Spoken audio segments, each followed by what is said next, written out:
Good afternoon. Today is our lesson 17. February is designated as Black History Month, so I hope you enjoy today's lesson. We're going to learn about 4 Black women who could be called change agents. And the word change agent is used.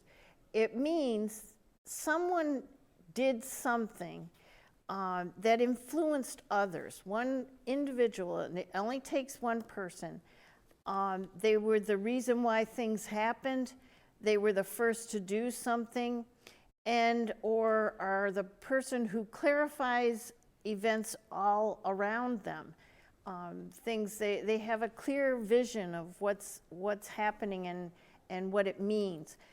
Why haven't we ever heard of some change agents? Is it because they were Black, that they were women? Is it because they were not written into our history or science books when we went to school? Perhaps, and that usually is the case.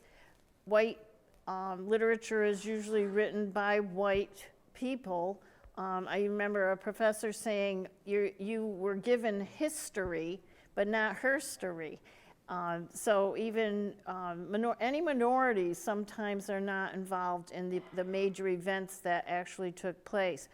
So we, though, as lifelong students, need to start digging into the past, I would say, and as we step into the future, it helps us to learn about the people that we didn't hear about and who have been left out, and there's a lot of them. So today I wanted to start with 4 change agents who were Black and were women. And I think you'll find a lot of interesting things. So this is my rundown, if we can go to the whiteboard, on who these people are. And I'll refer back to this. The very first one, and if you have your notebooks, we'll let you have time to write down their names. You can take notes later, but I want you to see who they are. So the very first one is called Henrietta Lacks. That's her name. Her last name is Lacks. And she's important because of something called HeLa cells. The time period that she was a change agent is in 1951. And we're going to talk about not only HeLa cells, but what resulted from the experience she had changed a lot of things in what are called bioethical standards. So scientists, we've had some lessons on how scientists are researching various diseases in our society and how they perform experiments and things like that. But when you're using human cells, there should be standards on how these cells are used, because they are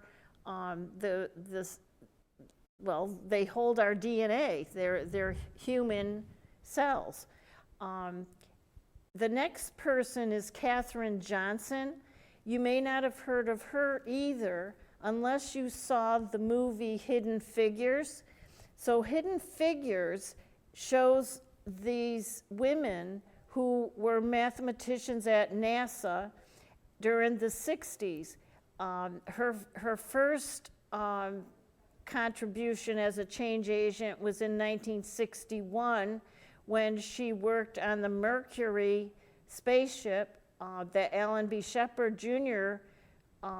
Piloted, I guess you could say. He was the first American in space in 1961. In 62, the Friendship 7 went up with John Glenn and was the first American to orbit the Earth and then come back from that. And Katherine Johnson in the movie is given the credit for actually having John Glenn go into space, if everything's true according to that Hidden Figures movie. The next year, in 1969, we have the Apollo 11, and that's the spacecraft that went to the moon, and you have Neil Armstrong landing on the moon. And Katherine Johnson was the woman who led a team of what they called computers in skirts. She had a whole team of African American women who were just whizzes in math. And when they first began, there was no IBM computers and things like that. So she actually died at the age of 101, and we'll talk about her contributions. The other two are Kamala Harris. She's our current Vice President of the United States. She's the first African and Asian American woman who's ever been Vice President. And that's, of course, 2021, she became the Vice President. And Amanda Gorman, and she's the girl that, a young girl, she's the youngest National Poet Laureate that wrote a poem and recited it at the inauguration for Joe Biden, and I think she's got a long career ahead of her. So I want you to join me as we look at these four women and think of why I'm calling them change agents. So I'm going to go first to Henrietta, and you can meet me at the whiteboard.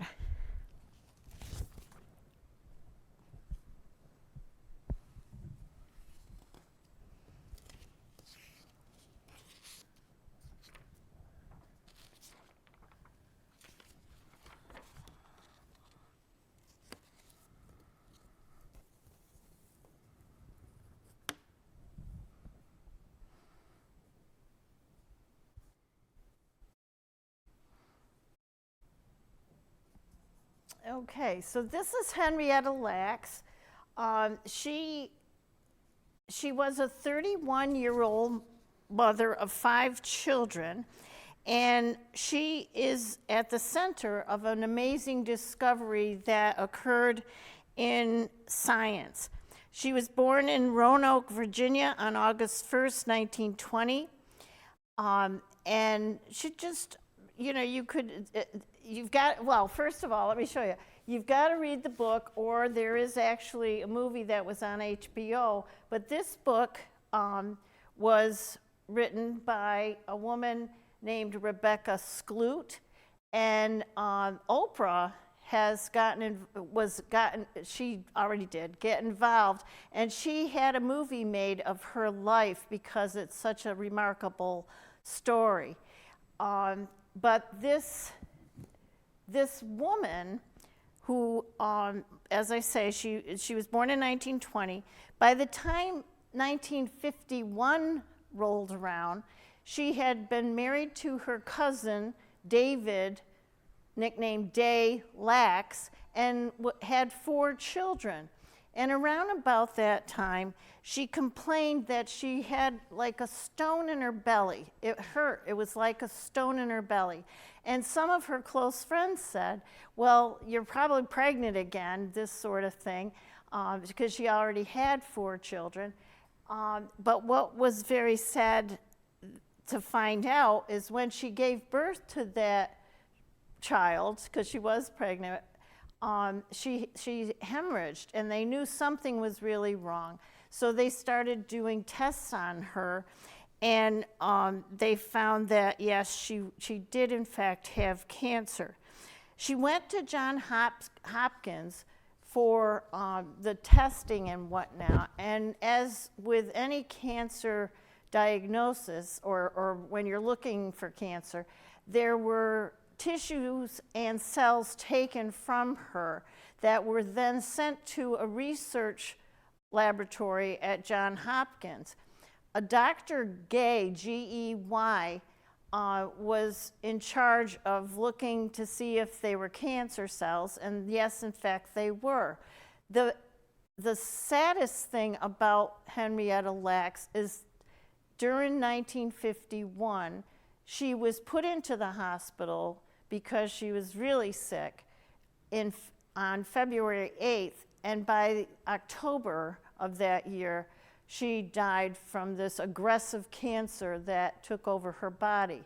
Is that the end of this story? How that was, it's a very sad story for this mother of 5 children. But no, that's not the end of the story.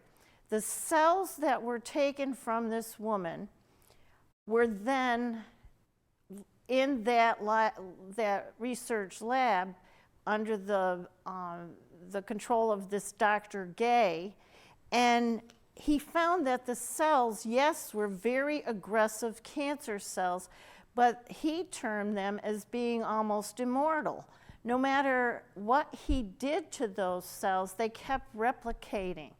And as was his practice, when he had cells that were taken from a person, he labeled them with the first 2 letters of the person's first name. Hers was H-E, and her last name, the first 2 letters of her last name, and her last name was Lacks. So he labeled them Gila cells. Gila, because of her name, Henrietta, L.A., because her last name was Lacks. These Gila cells, and here's a cell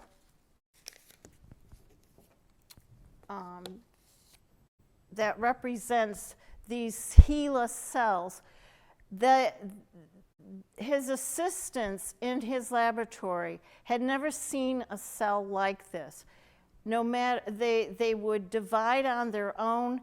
They had almost, and remember, they were cells that had the DNA and the cancer of this Henrietta Lacks. And, but no matter what they used them for, they did not die. They just replicated and kept replicating. And it was a cell that this Dr. Gay had never seen before. He then, as most research scientists do, when they find something new, he then shared these cells with 2 other doctors, Dr. Theodore Puck and a Dr. Philip Marcus, and at the time, they cloned these cells and made more of them. A cloned cell, this is kind of a science topic too, is they make exactly the same cell, and they can use them to test other vaccines, other things that could help people. So and again, no money was changed.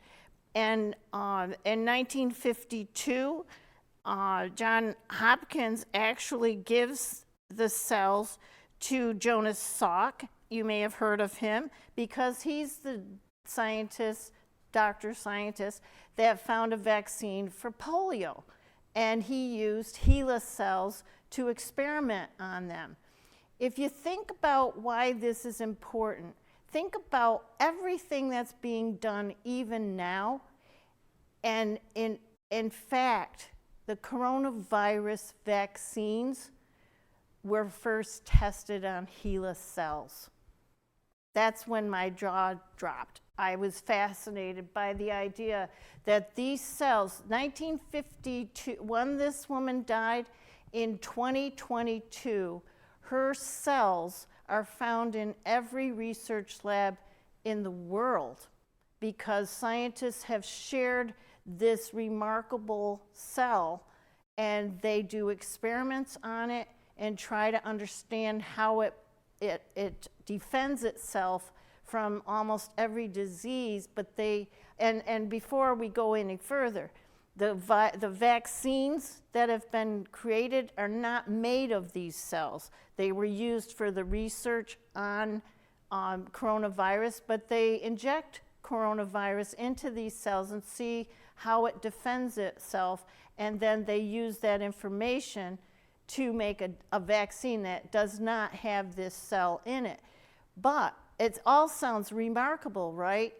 But then you have to say to yourself, did she ever give permission to have her cells used in this way? No. Those cells were just used on a woman who went in because she was sick. She thought they were looking for cancer. They found cancer, and then she had no say in what happened to those cells after she died. Did her family know? No. So this is kind of brought up an amazing thing. So number one, her cells have really found cures for a lot of diseases that have helped other human beings all over the world.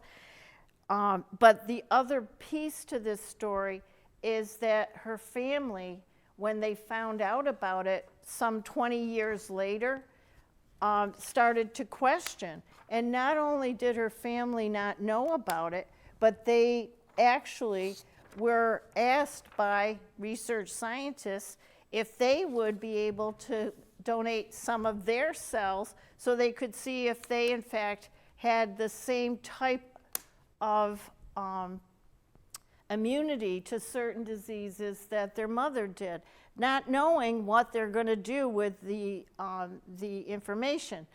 So I told you that she went into Johns Hopkins Hospital in '51, and this is a document. I don't know if we can make it bigger, but let me just say, this is where we're talking about, because of what happened to her family and herself, and the use of her cells without her permission, we now, from Johns Hopkins, in 2013, they tried to make things right they couldn't, make it right to Henrietta, but at least for their family.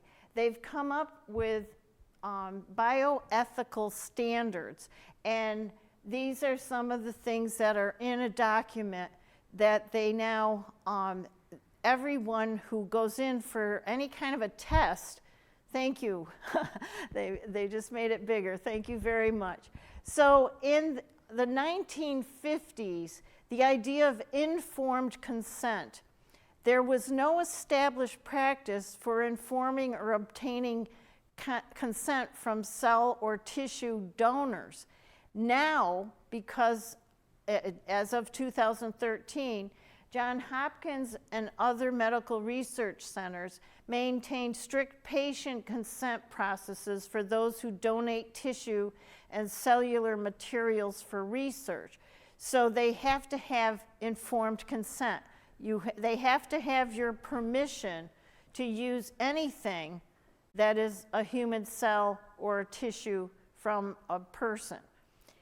The second thing that has now been written according to the 2013 bioethical standards is when you collect patient samples for research.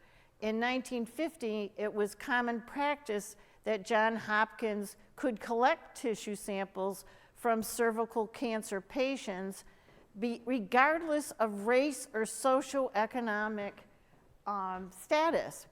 And so there is the question, Henrietta was an African American woman, and she didn't have a lot of money either.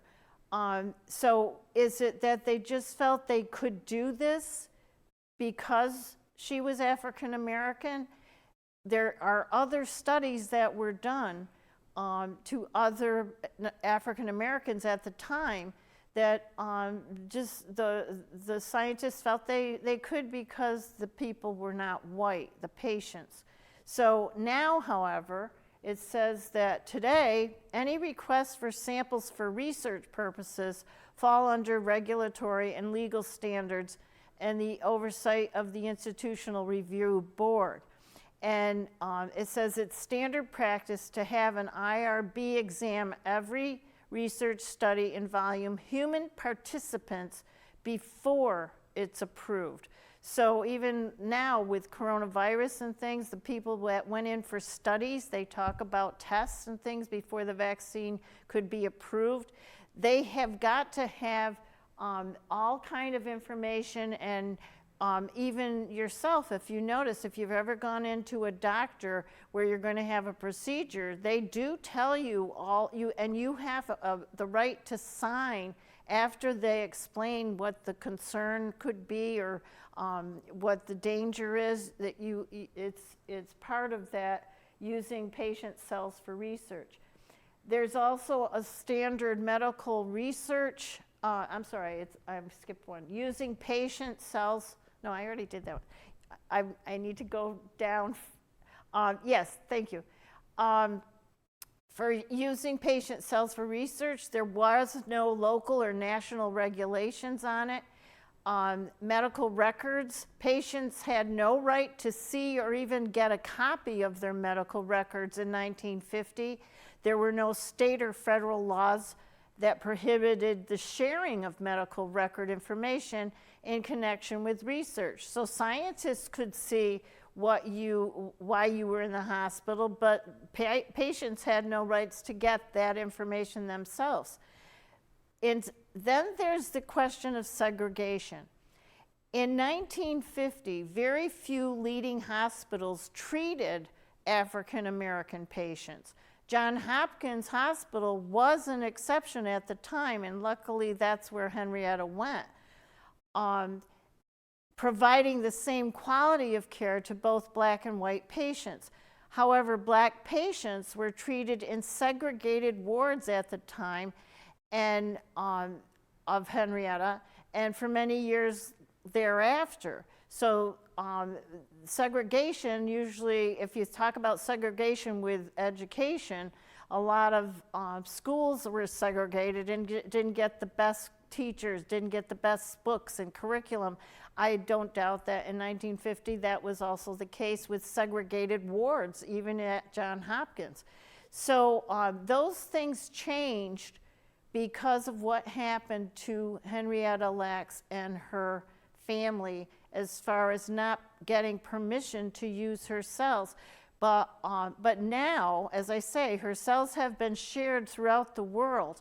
But at Johns Hopkins, they still have a research lab. They still have HeLa cells.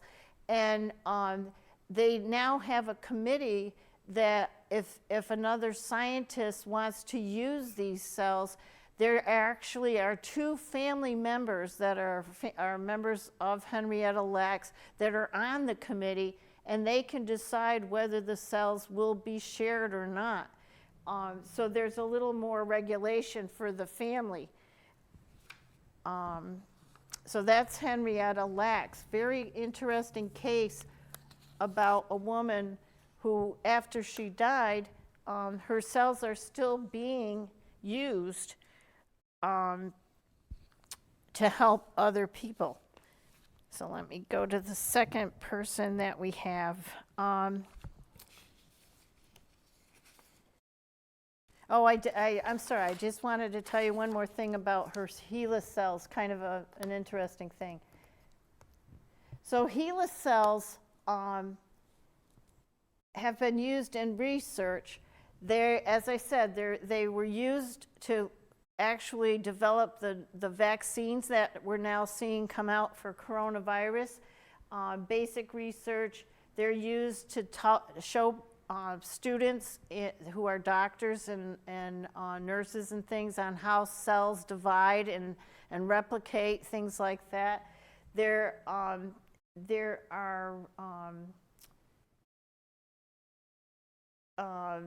they help with scientific policy, as I say, at Johns Hopkins, but also nationally. And they were actually sent into space just to see how space exploration and the effects of non-gravity would react on a human cell. So, I mean, they've used them in many, many ways that you wouldn't even think of.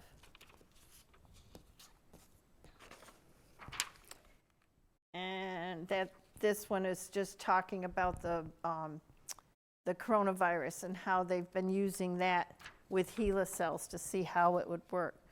The next person that I wanted to talk about is Katherine Johnson. This is a picture of her when she worked at NASA.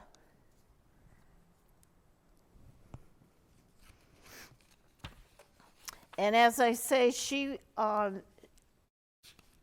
me get this, sorry.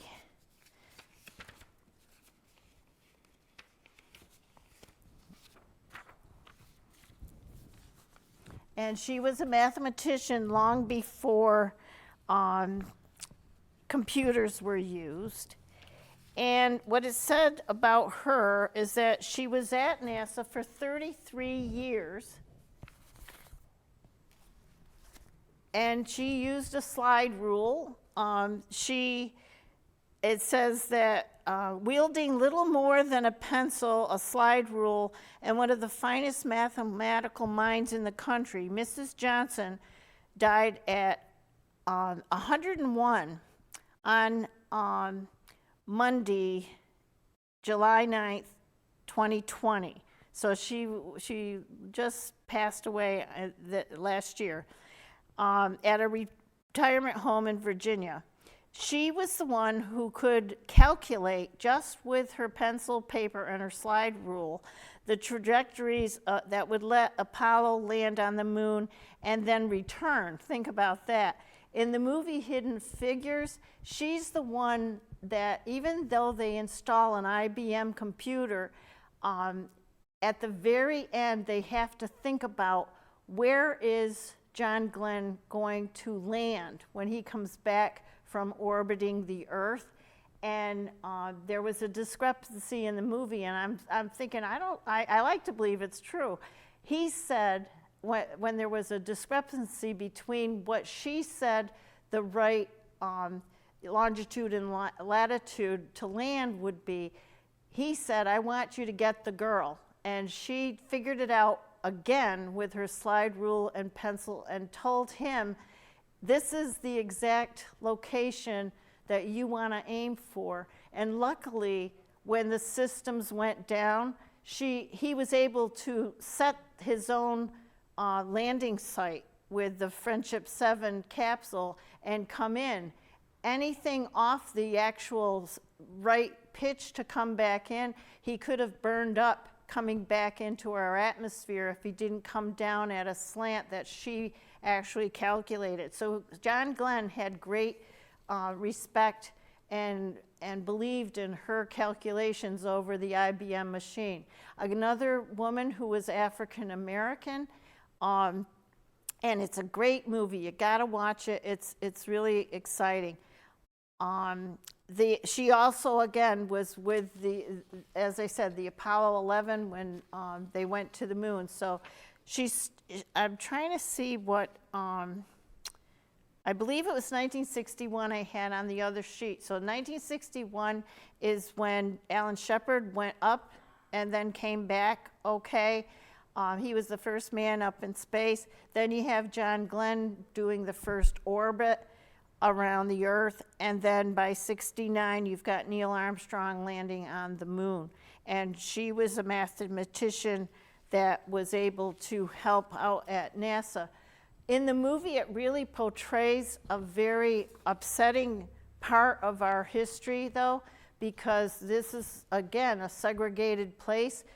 White people went in one bathroom, black people had to go in a different bathroom, and they had signs such as colored here, whites there.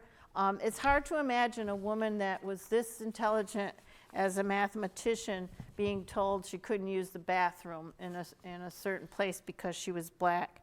So it's important for us to remember what she put up with, not only as a black person, but as a woman in an all-male field. I only have this picture that is showing the movie version, but you've got all these men who are scientists, and these are the actors. This is the woman that portrayed her in the movie. But there she stands. The men are in their white shirts and ties, and there's this black woman with her glasses and her demure on heels, and wearing heels, and she would have to leave and run to the other building to go to the bathroom when she needed to relieve herself. And it just amazes me that that's actually what happened in our history. Thank goodness we're a little better than that now. So this is Katherine Johnson, and she had quite a long life. And which one is? And there's one of the rockets that she was able to send into space. Very important woman.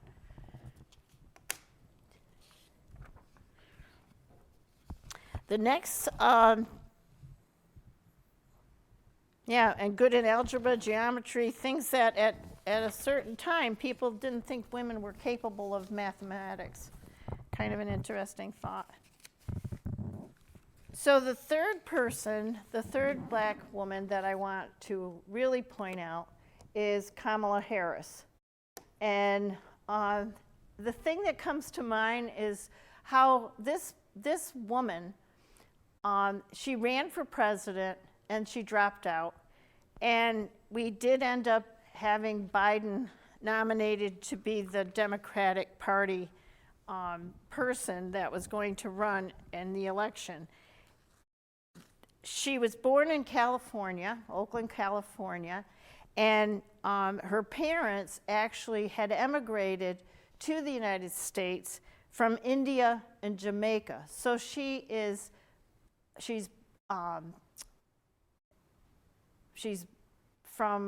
an African, wait a minute, let me see. She's Asian and black and Asian. That's what I would say. Jamaica and India.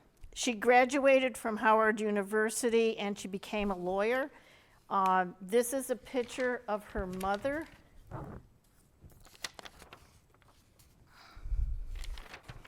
And her mother was a breast cancer doctor. So there's a picture of her mother, and that's a baby picture of Kamala Harris. She is, her mother, it says in this article that my mother would look at me and she'd say, Kamala, you may be the first to do many things, but make sure you are not the last. So this is our new vice president saying that she remembers her mother telling her that as a child. So she is the first vice president that is a woman and who is a black Asian woman. In this picture, it shows her with her husband. And now, because she is vice president, he is the second gentleman. Instead of, you have like the first lady, the wives of vice presidents have normally been called the second lady. Now he's called the second gentleman because she's the vice president and he's the one that is her husband. And so it's kind of an interesting, another first for her. Let me see.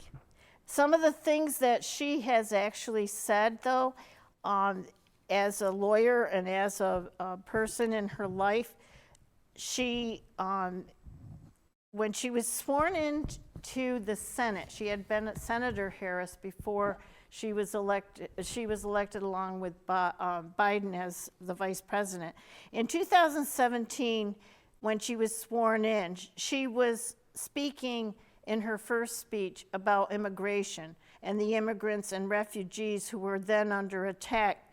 She then also made a very strong case for the Dreamers, and we can assume she's going to be fighting for them on any committees that she's going to be working with.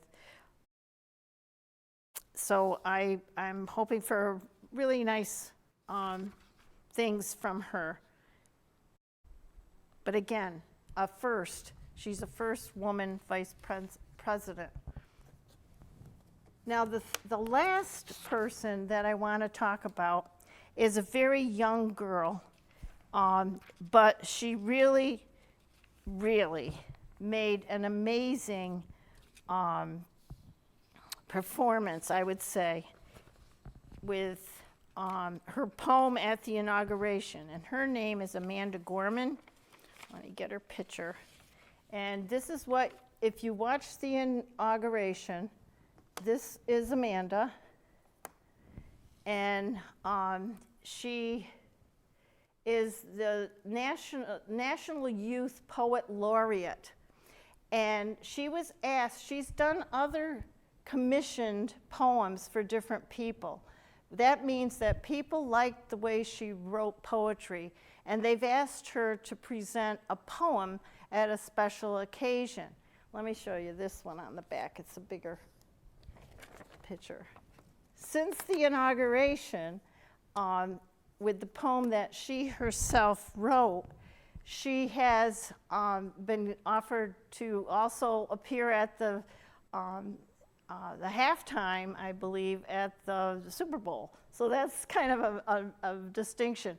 What I want to do now, though, is I want you to watch the video of her reading her poem at the inauguration, and you can see what an interesting poem this is and her presentation of it. So we're going to watch a video. Let me introduce Amanda Gorman, our nation's first ever National Poet Laureate.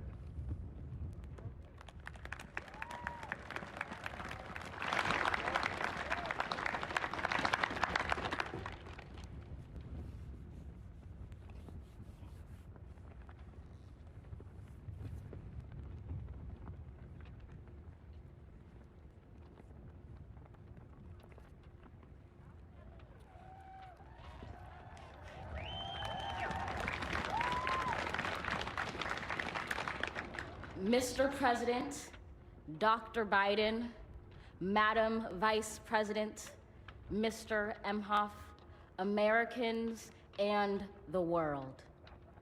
When day comes, we ask ourselves, where can we find light in this never-ending shade?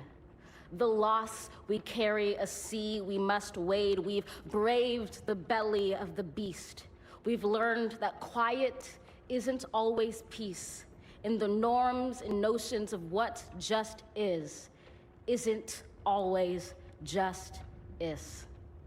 And yet the dawn is ours before we knew it. Somehow we do it. Somehow we've weathered and witnessed a nation that isn't broken, but simply unfinished. We, the successors of a country and a time where a skinny black girl descended from slaves and raised by a single mother can dream of becoming president, only to find herself reciting for one.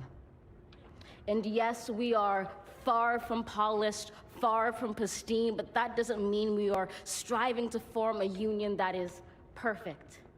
We are striving to forge our union with purpose, to compose a country committed to all cultures, colors, characters, and conditions of man. And so we lift our gaze not to what stands between us, but what stands before us. We close the divide because we know to put our future first, we must first put our differences aside. We lay down our arms so we can reach out our arms to one another. We seek harm to none and harmony for all. Let the globe, if nothing else, say this is true. That even as we grieved, we grew, that even as we hurt, we hoped, that even as we tired, we tried, that we'll forever be tied together, victorious, not because we will never again know defeat, but because we will never again sow division. Scripture tells us to envision that everyone shall sit under their own vine and fig tree, and no one shall make them afraid.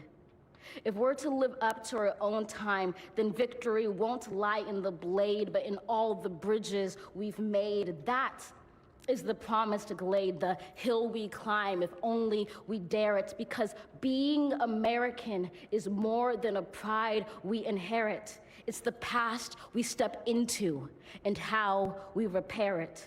We've seen a force that would shatter our nation rather than share it, would destroy our country if it meant delaying democracy. And this effort very nearly succeeded. But while democracy can be periodically delayed, it can never be permanently defeated.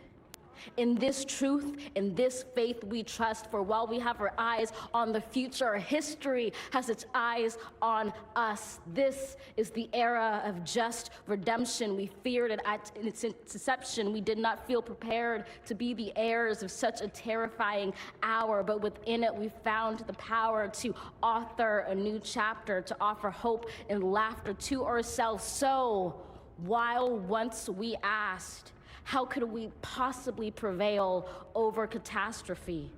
Now we assert, how could catastrophe possibly prevail over us? We will not march back to what was, but move to what shall be, a country that is bruised but whole, benevolent but bold, fierce and free.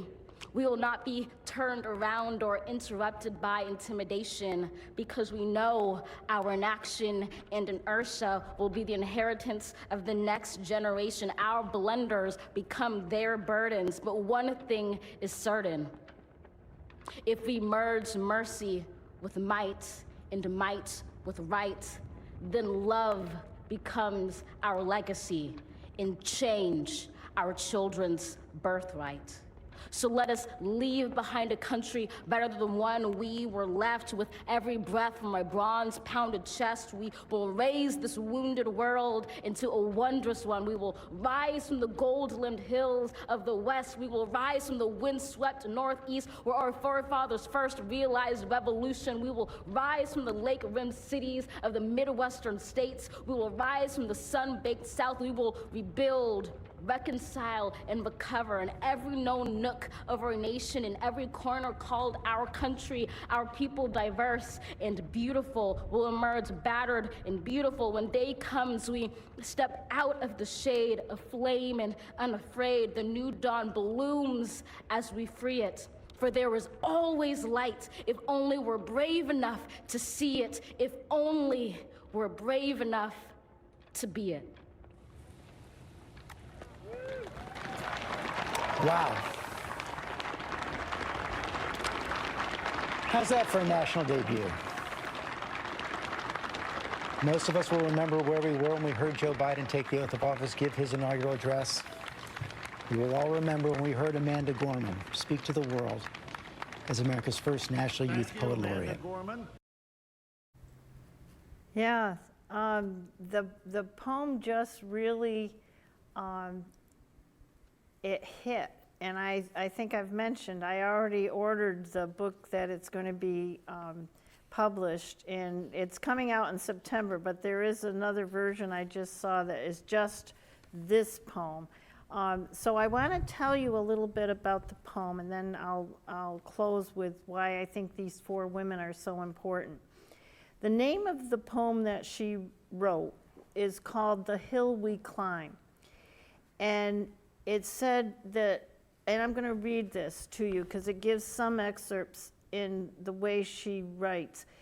As an English teacher, I immediately saw she's using every possible bit of format and style that when we teach people to write poetry and rewrite their poems and things, she uses everything. So she's a very brilliant poet. But with her and the way she delivers, you feel it. You really feel it.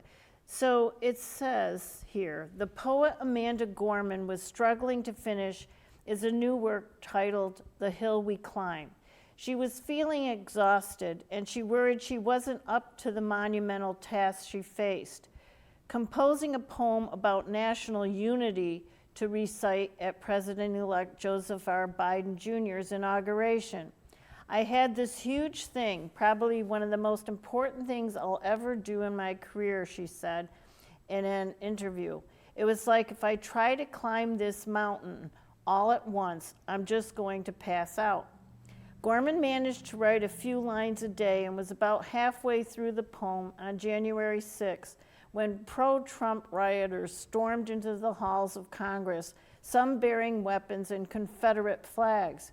She stayed awake late that night and finished the poem, adding verses about the apocalyptic scene that unfolded at the Capitol that day.